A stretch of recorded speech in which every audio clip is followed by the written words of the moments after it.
I got to see two sloths and cats.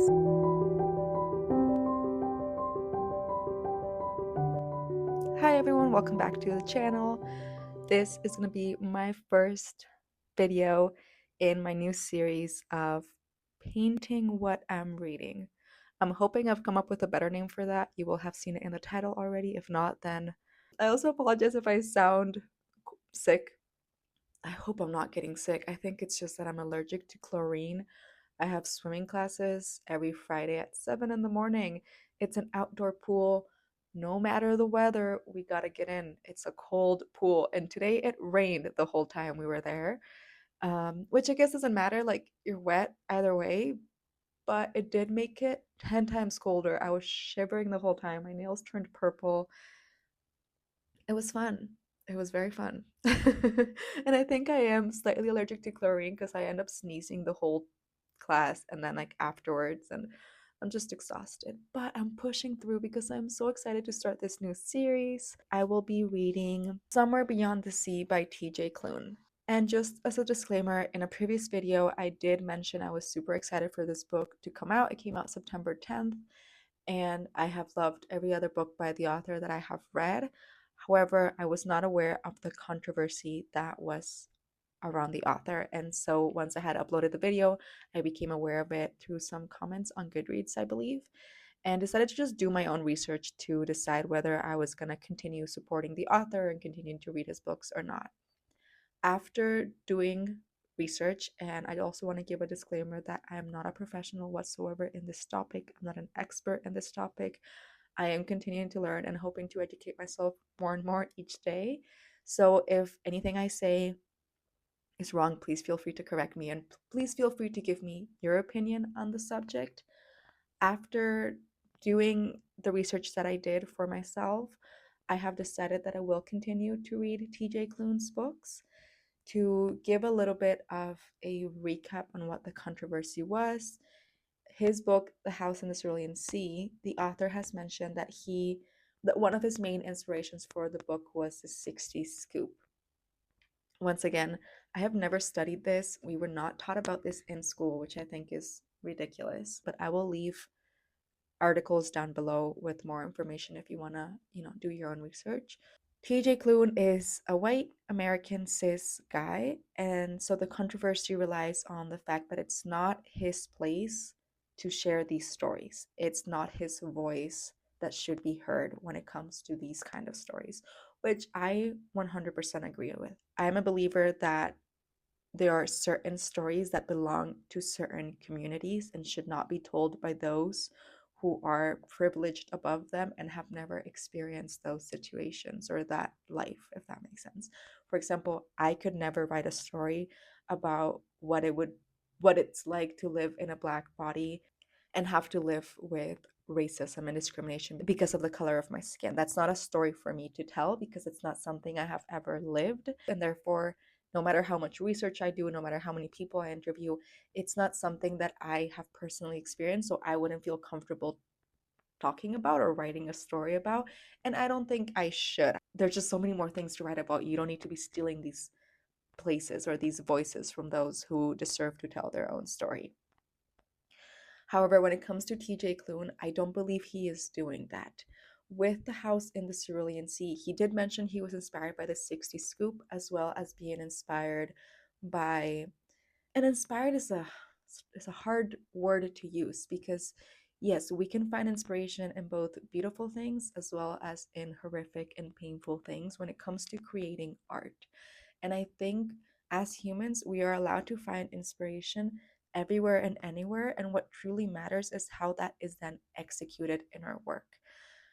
The way that TJ Klune executed his inspiration of the 60 Scoop, as well as the horrible events that were happening in the States, in the south of the States, when immigrants, specifically Mexican immigrants, were crossing the border trying to find safety and then were being separated. Their families were being separated, children were being taken away from their parents. These are things that happen every day all over the world. And the author, I will link an article with an interview that he did where he mentioned that he was being inspired by or just becoming aware of all these things happening across the world with people who are being discriminated for their religion and for their skin color and their belief systems and their culture and their sexuality and so many other things. And I think a lot of stories about discrimination have been written. It's not a unique subject. And I believe the way that TJ Klune did it is okay. All of his main characters are white, cis, gay men, the same as the author. He's a white American cis guy, and all of his characters mirror that. So far, so good. I think he's allowed to tell his own story, right? And then his books are fantasy, specifically The House in the Cerulean Sea. It's very fantasy. It's very magical, and the discrimination are against kids that are magical, kids that have different magical powers, and the world is scared of them because of these magical powers, and therefore decides to separate them from normal society to keep themselves safe, right? Which is something that we see across the whole world in so many different aspects. I think it would have been a very big issue, and I would have stopped supporting TJ Klune if he had chosen to write a story about Indigenous children being taken away from their families and trying to tell that story of all those people that suffered through the 60s scoop, which is not his story to tell. However, having read the book, I personally don't think he did that. And I think his story can mirror varying different types of discrimination. And it's not centered against discriminating Indigenous cultures. Um, and so, for that reason, I will continue to read his books. And if you want to write your opinion down below, and just, I'm open to changing my mind. I'm open to realizing that I'm wrong. And so, yeah, if you want to let me know what you think about it, then please do. I'd be more than happy to discuss. And I also just wanted to share that I got these super cute bookmarks. Well, I didn't. My sister got them for me yesterday. I hope that focuses. But they're little mushrooms and they're magnetic, I believe. Okay, they are so cute. They're little magnetic bookmarks. I think they're made out of, what's that called in English? Rubber. I feel like they're made out of rubber. And they're perfect. They're tiny. And I'm not a big fan of bookmarks. I always end up losing them. I never really use them. I try to just usually remember which page number I'm on. But I have gotten really addicted to these magnetic ones. Also because they're fun to play with. The one that I have been using is one that my best friend's grandma gave me when I went to visit them in Canada. And I love it because she made it herself. But it's a bit big for this book, I think. Well, it'll be fine too. But maybe I'll just like estrenar. How do you say that in English? It works both ways, guys. When I have to speak only Spanish in school, it's so hard. How do you say estrenar? Use for the first time. Is there a word for that? When you get to use something for the first time, something that's new? Is there a word for that? If there is a word for it, it'll be on the screen and I'll feel like an idiot once I'm editing this. But yeah, these are so cute. And I'll give you an update whenever I have more thoughts and hopefully a plan, maybe a sketch of what I will be painting.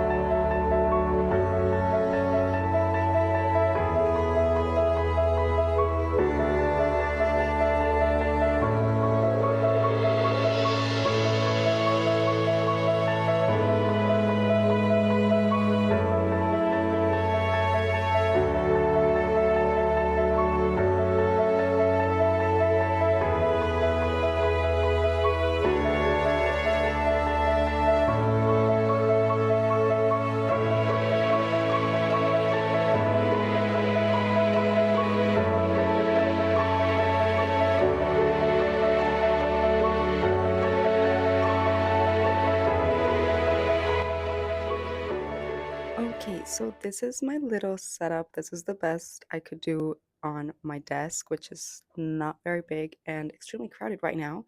I also apologize for the glare on the iPad. I do have the window open and it's a very sunny day, thankfully. So I'm really excited to start painting. I will include a little time lapse, but I went ahead and did a little pre-sketch or pre-study of what I was feeling inspired to paint on Procreate as kind of a warm-up before I start the acrylic painting. As soon as I started reading the book again, I just felt right back into the world, and the setting is just so beautiful to have this big red brick, beautiful manor house by the seaside, and I just picture it so peaceful and gorgeous and just bright and colorful. I'm not saying I'm gonna be able to translate it onto the canvas, but we shall see. That's just our main idea. I have my little smoothie right there, and let's go ahead and get started. I'm going to have to figure out how to set you up. This is where a tripod would come in very, very handy, but I use my book stacks as tripods, so I'll figure it out. Let's go ahead and start the painting.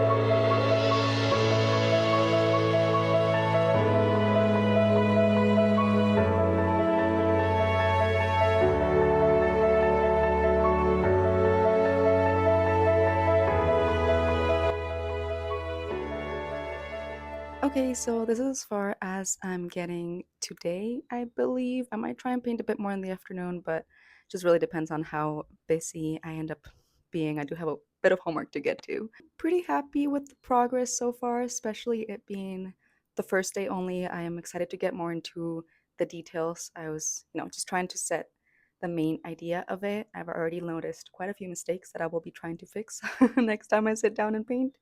But yeah, just for reference, this is once again the painting on Procreate that I made yesterday night, and I'm trying to base myself off of. So we shall see. It's not going to be an exact replica because I feel like that's impossible. I am quite happy with the progress so far, however, and just to be completely transparent, this is how I had you guys set up. On a huge pile of books that I'm hoping to get rid of. These are the ones that I'm unhauling. A little box and a pair of socks. Yeah, I definitely need to get a tripod, but we're gonna leave it off of here today. I'm gonna continue reading the book and just feel more inspired, see if I end up adding anything different to it. I don't know. I'm kind of happy with the original sketch, so we shall see. I'll give you an update as soon as I have painted more.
god, I think she is still here. There's a bunch of people.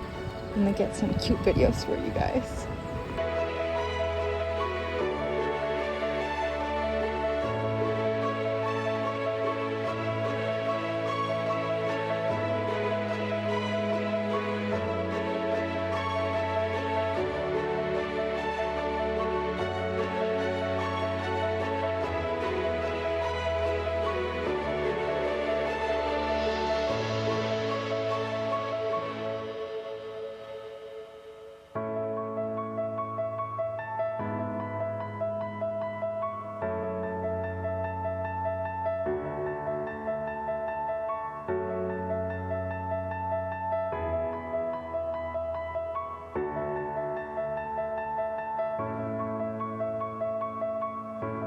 Okay, this is just a very quick update. I don't have a microphone set up or anything. I should be starting homework right now, and I am doing everything I possibly can to procrastinate that. I got to see 2 sloths and cats. I got cute new nails, and I had such a nice little walk through campus. I don't know, the last thing I want to do is sit down and do homework right now, but it's what I really should be doing. I just wanted to give you a quick update. I'm about 20% through the book. It should be a lot more, given the fact that I already even finished the painting. I am happy with how it turned out. However, I do think I took a lot more inspiration on the first book for the painting, or just the setting overall, which, you know, continues in the second book. I am only 20% through the book, but I am really enjoying it. I did, however, want to stop in here and just go over my thoughts a bit about how I feel with the writing, because there is something about this book that for some reason I'm just not fully connecting with the same way that I did with Under the Whispering Door and also in The Life of Puppets. And I couldn't quite pinpoint what it was, but I think I have narrowed it down to the writing. It just feels a bit younger, and there's nothing wrong with that. I love me a good middle grade book. I love me a good young adult book. However, I think I've just been reading a lot more adult fantasy, and this is also adult fantasy. It's just something about the writing feels that just makes it feel a bit younger and maybe slightly forced, and it's for some reason just not clicking as well with me as his other 2 books that I've read. But I mean, I'm still really enjoying it, and I'm gonna continue reading. So yeah, that's just my little update. Can't stop thinking about the sloth, guys. She was so cute. It's just so weird to see a sloth in the city. I am really used to sloths because where I grew up in my hometown, it's a cloud forest, and you know, I've been seeing sloths since a very young age. So I'm used to sloths, but just not in the city. The university that I go to, when they built it, the city that I live in used to be a lot less city. If that makes sense. There used to be a lot more forest and nature. Like, it wasn't as big of a city. And so when they built that campus, or that section of campus, they left a lot of forest in between the campus. And as the city grew and grew, that area of forest has stayed. And it's one of the only areas that has stayed like that, protected. Or yeah, even like a really nice little stream that crosses the campus right there, and it's gorgeous. I love going and hanging out there, and whenever I go, I try and keep an eye out for the sloths because I knew they live there, and they're thriving. They have this nice little chunk of forest for themselves, a stream, and no predators. That's something that in my hometown, not only was I very used to seeing sloths, but also used to seeing, sadly, the remains of sloths, because, you know, pumas will get to them, ocelots, manigordos, just like other small cats or forest wild cats. So yeah, I am just so happy for these sloths here on campus because they're thriving, and she was so chill. Everyone was taking pictures and photos of her, and she did not care. The highlight of my week. I know I have to do homework. Once I have more thoughts on the book, maybe once I'm like 50% through, I'll give you guys another update.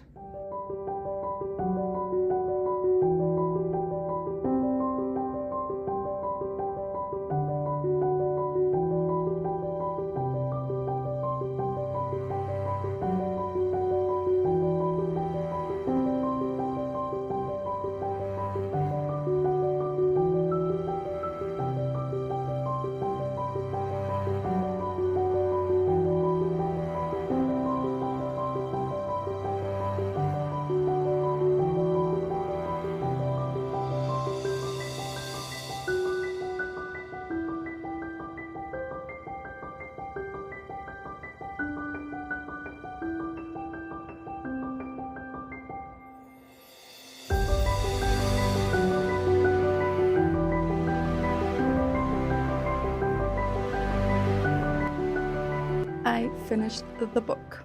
And I take back everything I said in my last update, I believe, where I wasn't quite feeling it. I wasn't feeling as attached, or it just wasn't working as me as much as the first book had.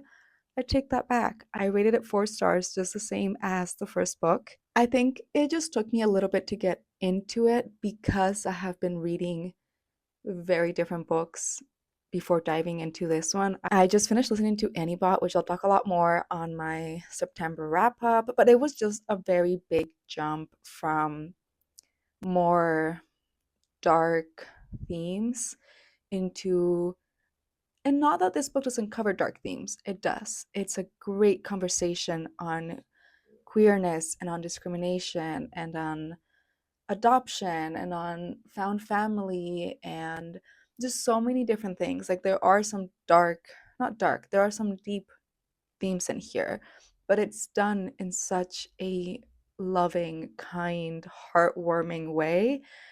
And going from a very dark sci-fi dystopian and a lot of nonfiction to this was kind of a just like a jarring change, but so welcomed. I ended up loving this book. It feels like such a good way to end the duology. It felt like a beautiful, perfect ending, and it feels very satisfying. I am happy with how it ends, and I don't want anything more. Like it just feels perfect, perfectly wrapped up. And yeah, I'm so happy I read this book. Cozy fantasy, very funny and heartwarming. If you don't mind very silly dad jokes and just very silly humor. I feel like the author does a very good job at representing children, and specifically children from the ages of 7, 8, 12, 13, 14. Those like preteen years, and how quirky and fun and exciting kids are or can be. Then you would like these books a lot. And I don't want to give any spoilers on the second book if you haven't read the first one, but in this one we follow Arthur's point of view instead of Linus's in the first book. And it was really nice to see his perspective on things and how much he is in love with Linus and his view on parenthood and him coming to terms with his own magic. And it was just done very well. I really, really enjoyed it. The imagery was stunning. I'm honestly kind of upset that I finished a painting so early on. I mean, and it's a very simple painting, but just dipping my toes back into traditional art, and so I thought I'd start with something simple. But I am kind of upset that I didn't wait until I was farther into the story because I have so many other ideas now of what I could have painted to capture the beautiful imagery that happens in specifically the second half of the book. And the last 20% or so was just so magical. So I kind of wish I'd waited and maybe painted a little bit later on. At the same time, though, I don't know if I could have captured it well enough. I just don't think I'm that talented. But I did really enjoy this. I'm really glad I did it. And that's just the first one in this little book to canvas. Is that what I ended up going with? I don't remember. It'll be on the title. You'll have seen it for the past 20, 30 minutes. I don't know how long this vlog is. But yeah, I'm really excited to continue. And if you've made it to the end of the video, thank you so much for watching. Please let me know if you've read the book. And if you have a specific book you'd like to see me try and create a painting from, then go ahead and leave it down as well. I do also have my little TBR jar, so I might just pick from here, but we'll see. We'll see. Once again, thank you so much for watching. I hope you're having a wonderful day wherever you are, and I'll see you all in my next video.